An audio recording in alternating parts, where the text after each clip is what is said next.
C'est quoi les prix? Putain, c'est encore augmenté, je vais te mettre du 95 encore. Eh mec, pourquoi tu mets pas du super éthanol E85 dans ta voiture? Bah, je sais pas ce que c'est ça. Et ça t'intéresse pas de savoir ce que c'est? Non, ça m'intéresse pas de savoir ce que c'est. Tu t'es qui toi déjà? Vas-y, il saoule les gens à venir te parler tout le temps. Tu vois, ce mec, il a fait la plus grosse erreur de sa vie. Parce que s'il m'avait écouté parler, il aurait fait de très grosses économies. Et aujourd'hui, dans cette vidéo, on va parler super éthanol. C'est parti.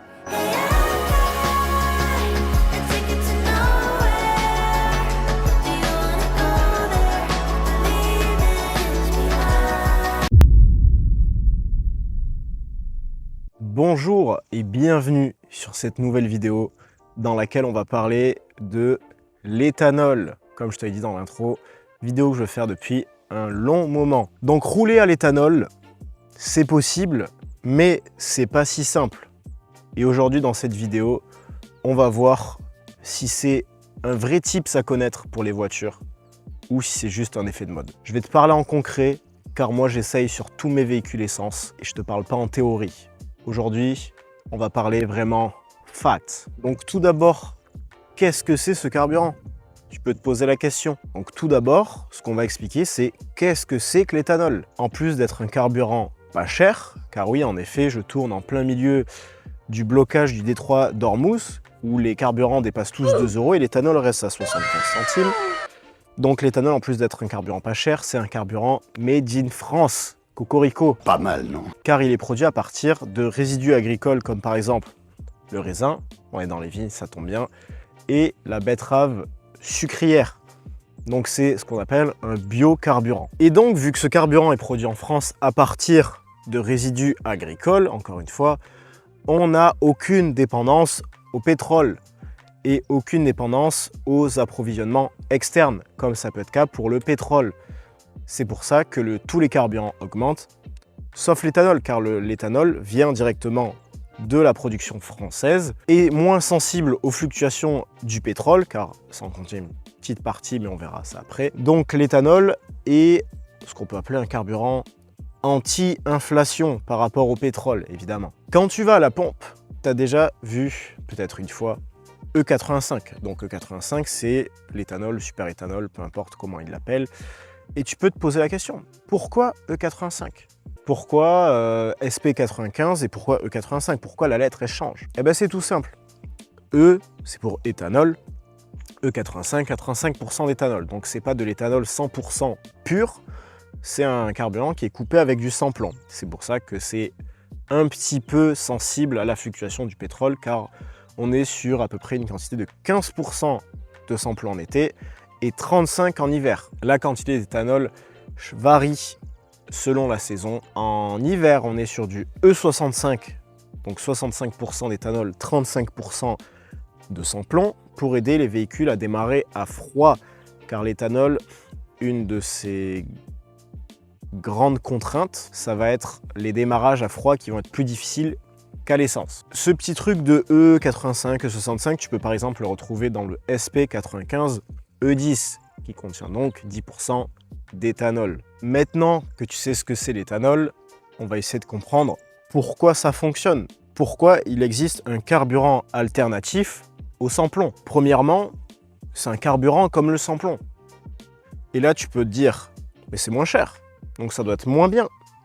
Et en fait, oui et non. Donc pour ton usage quotidien, l'éthanol, ça va être bien, mais surconsommation, j'y reviens juste après, et démarrage à froid plus difficile, comme j'expliquais juste avant. Mais si tu as un usage plus performant, si tu recherches le sport, là l'éthanol c'est excellent, car ça possède un indice d'octane de 113, ce qui est beaucoup plus haut que le sans-plomb qui peut contenir 95-98. L'indice d'octane, qu'est-ce que c'est? C'est la résistance à l'auto-allumage d'un carburant. Si tu as une résistance à l'auto-allumage qui est plus élevée, tu peux balancer plus d'avance à l'allumage, plus de boost, injecter plus et au final sortir plus de puissance car tu auras des explosions plus grandes avec plus de choses à l'intérieur. C'est pour ça que tu as certaines voitures qui peuvent sortir beaucoup plus de chevaux à l'éthanol qu'à l'essence. Maintenant, quand tu as à peu près compris pourquoi et comment ça marche et que tu sais ce que c'est, on va parler du sujet qui fâche. Et on va parler de quelle voiture / moteur est compatible ou pas compatible. Premièrement, t'oublies la reprog éthanol sur ton diesel. Ça ne fonctionne pas. Gasoil, essence, c'est pas pareil. Il faut forcément un moteur essence. Et t'oublies encore plus ton moteur électrique. Ça n'a aucun sens là. Donc pour les véhicules compatibles, c'est très aléatoire. Il n'y a pas vraiment de règles. Donc cette Mégane accepte l'éthanol, oui et non. L'été dernier, par exemple, quand je l'ai acheté, je la nourrissais que à l'éthanol et il n'y avait aucun problème. Ensuite est venu l'hiver et en plein milieu de l'hiver, le 100% éthanol, ça passait juste plus. Je mettais des plombes à démarrer et quand la voiture démarrait, le moindre coup de gaz la faisait caler et quand je roulais, ça tournait mal. Donc on est sur un cas d'une voiture qui accepte l'éthanol 100% l'été, mais l'hiver, il faudra mettre en plus petite quantité et mélanger avec du sans-plomb. Donc par exemple, 10 litres de sans-plomb, le reste d'éthanol et la voiture marche super bien. Ensuite, il me faudrait un vieux moteur essence qui accepte l'éthanol à 100% pour avoir un témoignage. Je sais pas où est-ce que... Attends, bouge pas, je peux peut-être avoir ça. Je vais checker, peut-être vers là.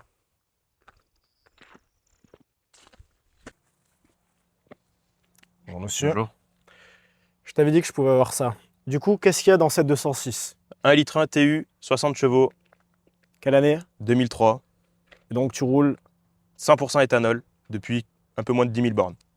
sans problème? Sans problème. Démarrage à froid peut-être? Un peu difficile, mais c'est les bougies d'origine, elle a 200 000. Tu vois, une 206, 1 litre 1 TU, moteur à l'ancienne, éthanol confirmé. On y retourne.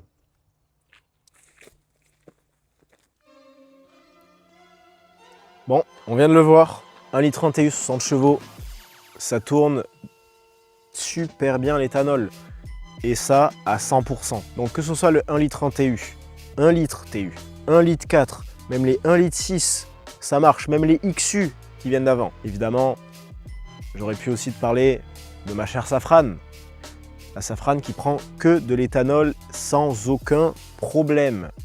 Et ça, c'est exceptionnel. Maintenant, on a parlé de la Mégane qui prend l'éthanol, mais bof. 206 / Safrane, 100% éthanol sans problème. Il me faudrait un moteur un peu plus quoi. Un moteur un peu plus travaillé il me faudrait quelqu'un qui pourrait me faire un témoignage à l'éthanol. Enfin justement pas à l'éthanol.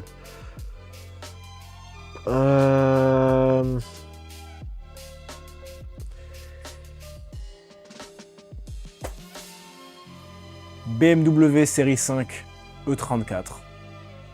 Je te laisse Bonjour. poursuivre. Voilà, 525i, M50 B25, Vanos, très important, série 5 de 1994.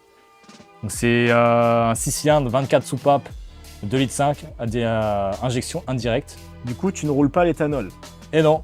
Et pourquoi? Et pourquoi? Eh bien tout simplement que d'origine, ça peut tolérer jusqu'à 30% d'éthanol, mais c'est pas non plus hyper conseillé. Donc les problèmes qui font qu'elle peut pas rouler à 100% éthanol, c'est les injecteurs qui sont légèrement sous-dimensionnés pour l'éthanol, vu que l'éthanol c'est 30% de plus généralement. Ouais. Donc l'injecteur il débite trop bas. La pompe à essence, souvent elles sont pas neuves comme la mienne, elle a 200 000 km, donc généralement elle n'a pas toute la patate qu'elle avait envoyée. Ouais. Du coup, c'est trop insuffisant. Le DME, donc le calculateur qui tolère pas assez bien Assez les permissif, modifications. ouais. Voilà, c'est pareil pour la sonde lambda qui est pas assez permissive non plus. Du coup, si tu veux rouler à l'éthanol, quelles sont les modifications qu'il faut apporter à ce moteur? On a 3 méthodes.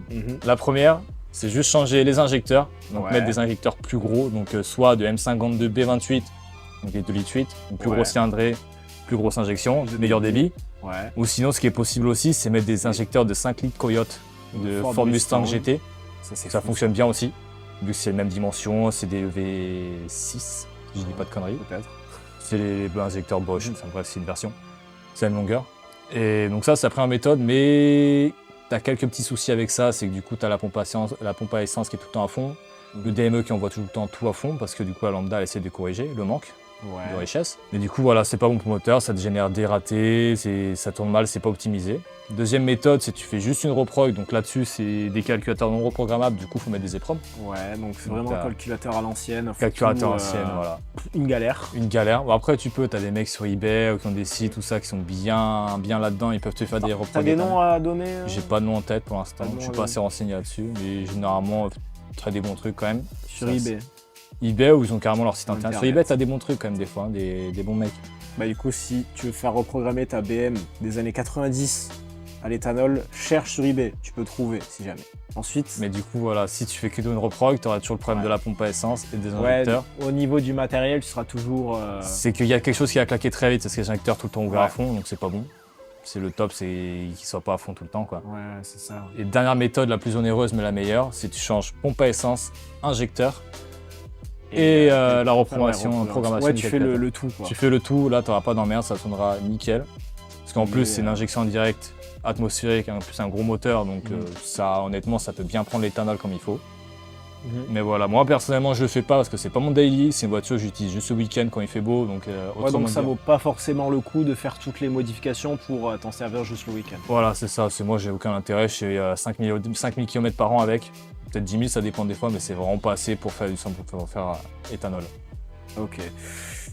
Donc, il a à peu près résumé tout ce qu'il faut savoir sur les voitures anciennes qui prennent ou ne prennent pas l'éthanol dans certaines proportions. Souvent, c'est un problème de gestion moteur ou de matériel directement, comme injecteur, pompe à essence, son lambda, etc. Eh bien écoute, merci beaucoup. Ah, merci à toi. Et nous, on retourne dans le champ. Hop, et nous revoilà dans le champ. Donc, merci Antoine avec sa brave BM. Donc tu l'as vu, l'éthanol, bof bof.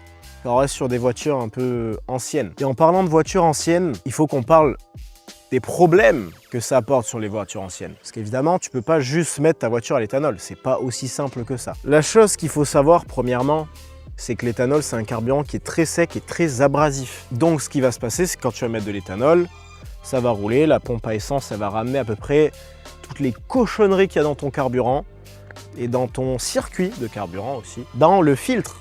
Le filtre, il va donc finir très rapidement encrassé, donc la voiture va galérer à tourner. Donc ce qui est conseillé, quand tu passes ta voiture à l'éthanol, tu roules à peu près 1 millier de kilomètres, puis changement de filtre à carburant. Et les bougies c'est très important aussi pour l'éthanol parce que l'allumage c'est un peu capricieux sur l'éthanol, c'est pour ça que ça galère à démarrer. Autre problème pour les anciennes voitures qui tournent à éthanol, c'est les durites. Vu que le carburant est plus abrasif et plus sec, toutes les voitures qui auront des durites qui seront un peu poreuses déjà, un peu sèches, ça peut les casser. Par exemple, j'ai eu le cas sur la Safrane il n'y a pas très longtemps, j'ai une durite d'essence qui a pété, avec un petit geyser d'essence comme ça là, qui sortait. Donc tu fais attention à ton filtre à carburant, tes durites, tes bougies, et après t'es bon. Tu fais le standard, moi ce que j'appelle l'entretien éthanol. Si tu veux passer ta vieille rougne à l'éthanol, ce que je te conseille de faire, c'est d'y aller petit à petit. Soit tu te renseignes sur des forums et tu vois si l'éthanol est accepté ou pas dans ton moteur ou ta voiture. Soit tu vas à la pompe, tu fais 50-50, tu vois que ça marche bien, tu augmentes les quantités petit à petit.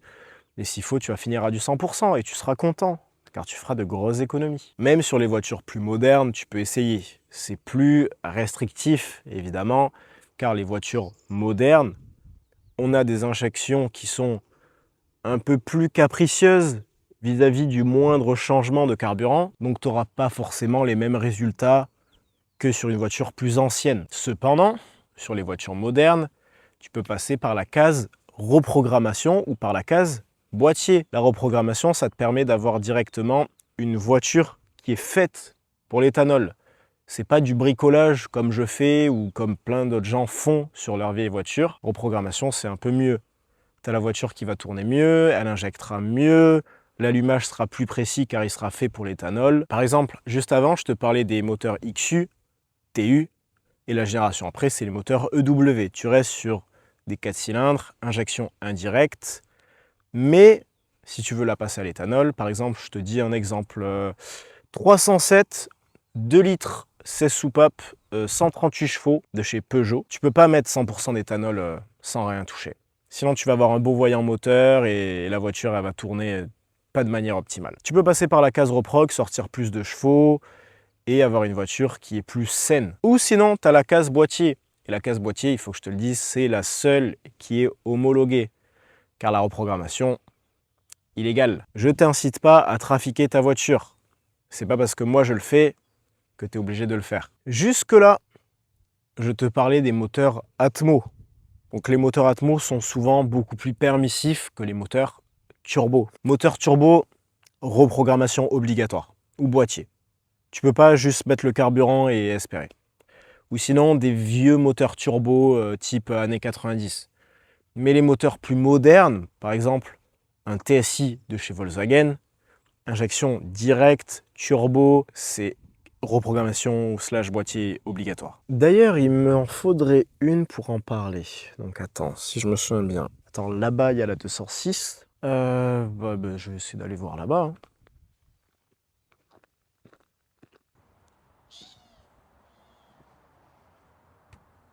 C'est bon, j'ai trouvé ma voiture moderne.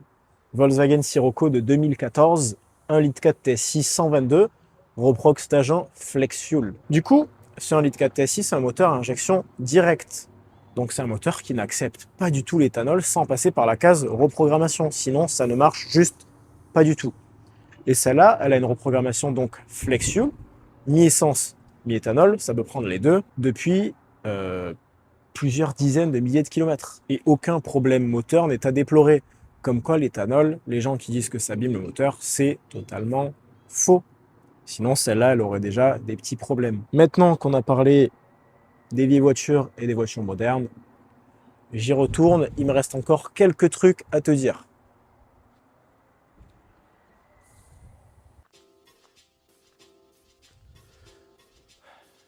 T'as kiffé la Sirocco? Bon, maintenant on a à peu près fait le tour. Injection permissive, un peu ancienne. Injection ancienne moins permissive, encore moins permissive. Moteur moderne Atmo, moteur moderne turbo. On a fait le tour. Maintenant, il faut qu'on parle pépette, argent, budget. En parlant de budget, du coup, le moins cher, c'est juste de prendre ta voiture et mettre de l'éthanol comme ça, comme je fais pour la Safrane par exemple. Ça coûte zéro, juste tu vas à la pompe, tu mets ton carburant. Tu as aussi les moteurs à carbu. Tu peux mettre de l'éthanol, tu tires un peu le starter ou tu le règles. Ça te coûte rien, il faut juste s'y connaître. Maintenant, on va aller sur la deuxième solution la plus chère, la reprogrammation. Reprogrammation, c'est bien, c'est plus optimisé, c'est plus performant, c'est moins cher, mais ça te coûte quand même 3, 4, voire 500 € selon ton modèle. Donc c'est quand même un petit budget. Mais, juste après on va parler rentabilité, tu vas voir que tu dépenses de l'argent pour en gagner plus tard. Et finalement, la solution la plus chère, c'est le boîtier. Le boîtier, on est à 700, 1000, 1003. Des fois, les boîtiers, c'est très très cher. Parce que c'est la seule solution qui est homologuée et officielle. Ton boîtier, ce qui est bien aussi, c'est que dans certains cas, il va être plug and play. Tu vas le brancher à ta prise OBD et ta voiture va être flex fuel. Ou sinon, tu le fais installer dans un centre agréé, où eux, ils te montrent par exemple un kit avec des injecteurs ou un faisceau différent, bref, peu importe. Maintenant, si on parle rentabilité, évidemment, c'est rentable, c'est même bien rentable l'éthanol. Si tu roules un minimum, tu peux amortir ta reprogrammation ou ton boîtier très rapidement. Si tu roules un minimum et si tu gardes ta voiture, évidemment, si tu la changes tous les ans, ça sert à rien. Donc en moyenne, une reprogrammation / boîtier, c'est amorti en 12 000 km. Si tu fais 10 000 par an, tu vas l'amortir en un an et quelques. Par contre, si tu roules en moyenne 15 000, 20 000, ce qui est plus représentatif d'un Français moyen, tu peux l'amortir en même pas un an. Ça veut dire, en un an, tu amortis ta reprogrammation ou ton boîtier, et après, c'est que du bonus. C'est-à-dire après tu fais que gagner de l'argent, que faire des économies. Et évidemment, ce qui est intéressant, c'est que plus tu roules, plus c'est rentable. Si tu es un gros rouleur qui fait 30 000 km par an, la question se pose même pas. Boîtier, reprogrammation, peu importe. Tu vas l'amortir en moins de 2, en 3 mois peut-être. Donc c'est super, super intéressant. Ce qui est cool avec cet aspect plus rentable de l'éthanol, c'est que ça permet d'envisager des youngtimers, donc des voitures plus anciennes, en daily. Parce que le fait que l'éthanol soit beaucoup moins cher, ça peut absorber la consommation excessive d'une voiture plus ancienne. Comme moi par exemple la Safran, ou même elle, ou même d'autres voitures. Tu as des voitures plus anciennes qui consomment beaucoup, tu mets à l'éthanol, et ça va, tu t'y retrouves comme si tu avais un diesel par exemple. Maintenant, il faut que je te parle d'un truc qu'il y a beaucoup, mais vraiment beaucoup de gens qui ne comprennent pas. Et ça, c'est le pouvoir calorifique. Donc, on va dire que tu as ton essence de base et tu as l'éthanol à côté qui brûle 30% moins bien. Donc, pour compenser le fait que ça brûle moins bien, tu dois injecter du coup les 30% qui manquent, vu que ça brûle 30% moins bien, pour avoir le même résultat. En découle donc 30% de surconsommation pour les mêmes résultats. Donc la surconsommation vient de là. Mais si tu as 30% de surconsommation, mais un carburant qui est 2 à 3 fois moins cher, selon les périodes, tu t'y retrouves quand même. Faut arrêter de se bloquer à la surconsommation. Faut voir la chose dans sa globalité. Tu consommes 30% de plus, mais tu as un carburant qui est moitié moins cher. Une chose dans l'autre, tu fais quand même de sacrées économies. Surconsommation, 30%. Si c'est une voiture qui fait du 7 litres à l'essence, tu feras sûrement du 9 litres à l'éthanol. Mais tu peux te demander pourquoi ça marche si bien alors que ça brûle moins bien. Encore une fois, c'est la résistance à l'auto-allumage qui est plus élevée, au cliquetis. Donc tu peux mieux optimiser ton moteur. C'est pour ça qu'encore une fois, qu'il y a pas mal de moteurs qui peuvent sortir beaucoup plus de chevaux à l'éthanol qu'au sans-plomb. Il faut aussi savoir, c'est que l'éthanol aussi, ça refroidit plus que l'essence. C'est des combustions qui sont plus froides. Ton moteur peut être plus optimisé et plus fiable. Maintenant, il faut que je te parle d'un truc qui va peut-être t'intéresser, peut-être pas, l'écologie. On entend souvent que l'éthanol est un carburant qui est plus propre. Et c'est en partie vrai, mais c'est aussi à nuancer. En effet, tu as moins de CO2, donc le CO2, c'est ce qui réchauffe la planète, et tu as aussi moins de NOx. C'est les particules fines qui sont toxiques pour l'humain. Ce qu'il faut aussi savoir, c'est que c'est plus écologique parce que tu n'as pas la production du pétrole. Production du pétrole, tu vois les grosses plateformes, un geyser de flammes en permanence, tous les bateaux qui viennent de l'autre bout du monde, alors que là, l'éthanol, il est fait en France avec des produits français. Cependant, c'est à nuancer car il n'existe aucune vraie mesure. Enfin, tu peux en trouver, mais tu prends un site, tu prends un deuxième, ce ne sera jamais les mêmes données, les mêmes résultats. Et aussi, c'est à nuancer car la production agricole française pollue quand même. L'utilisation des tracteurs, l'utilisation de certains produits, plus tout le reste qui va avec, évidemment. Donc, c'est un carburant propre, oui, mais c'est pas magique non plus. C'est pas un carburant qui est 100% propre. Tu as la production, l'utilisation, ça reste des véhicules à combustion, ça pollue certes moins, mais ça pollue toujours. Ensuite, l'éthanol en lui-même aussi, c'est pas magique. Tu as certains inconvénients. La surconsommation, les démarrages à froid compliqués en hiver, même sur certains moteurs en été. Et aussi, la possible usure du circuit de carburant. Donc, comme j'expliquais, les durites, mais aussi pompe à essence et injecteur, ça peut aussi y passer, vu que c'est un peu plus costaud l'éthanol. Et aussi, le dernier inconvénient, c'est la légalité. Tu passes par la case reprogrammation, c'est totalement illégal. Alors que si tu passes par un boîtier, là par contre, c'est légal et c'est carré. Du coup, si t'arrive un petit pépin et que l'assurance fout son nez dedans, ça va pas le faire. Ça va pas le faire parce que si tu as une reprogrammation, c'est la catastrophe, quoi. C'est la catastrophe. Ça peut faire refus d'assurance et donc c'est toi qui payes s'il y a des dommages. S'il y a des dommages matériels, ça va. S'il y a des dommages corporels, ça peut être un peu risqué. Pour ce qui est de conduire une voiture d'origine avec le mauvais carburant, j'avoue que je suis pas 100% sûr que ce soit vraiment très conforme aussi. Je pense que si il m'arrive un pépin, il va y avoir refus d'assurance aussi. Je suis pas 100% sûr que ce soit interdit, mais je suis pas 100% sûr que ce soit homologué non plus. Donc, encore une fois, à nuancer. Et finalement, en conclusion, oui, l'éthanol, c'est super, c'est beaucoup, beaucoup moins cher, c'est plus performant si tu passes par une bonne reprog, mais il y a aussi ses inconvénients. Donc, c'est à nuancer, tu te fais ton propre avis dessus. Moi, en tout cas, je sais que les inconvénients me dérangent pas plus que ça, du temps que tu sais bien maîtriser, que tu bricoles un petit peu si t'arrive un pépin, que tu sais ce que tu fais, les inconvénients, tu peux passer au-dessus. Donc, j'espère que cette vidéo t'aura servi, j'espère que tu auras appris des choses. Merci aux copains qui sont apparus dans la vidéo pour témoigner. Et merci à vous d'être là. Merci encore une fois pour la précédente vidéo qui a fait des stats énormes. Bienvenue à tous les nouveaux. Merci pour les plus de 200 abonnés. Sur ce, si la vidéo t'a plu, tu peux laisser un like, tu peux commenter, me faire tes retours sur l'éthanol. Si tu as une voiture qui roule, boîtier, reprog, même sans rien, tu me le dis. On est là pour échanger. Like, commentaire, abonne-toi si le contenu te plaît. Je fais à peu près tout ce qui touche à l'automobile. La première vidéo de vulgarisation, je vais faire des essais, je fais de la mécanique, je fais des salons. Bref, tout ce qui touche à la voiture. Donc si ça t'intéresse, le petit bouton rouge juste en dessous, tu t'abonnes, ça fait plaisir, c'est gratuit. Sur ce, à la prochaine. Je te souhaite de passer une bonne journée ou une bonne soirée, peu importe quand tu regardes. Et à la prochaine. Ciao!